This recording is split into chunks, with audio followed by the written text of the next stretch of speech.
அன்பென்ற மழையிலே அகிலங்கள் நனையவே அதிரூபன் தோன்றினாரே.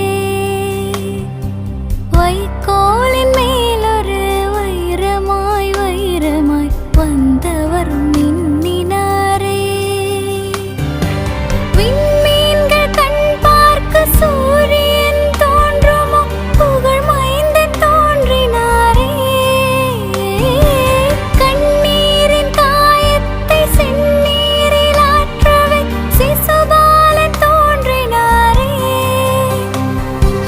அன்பென்ற மழையிலே அகிலங்கள் நனையவே அதிரூபன் தோன்றி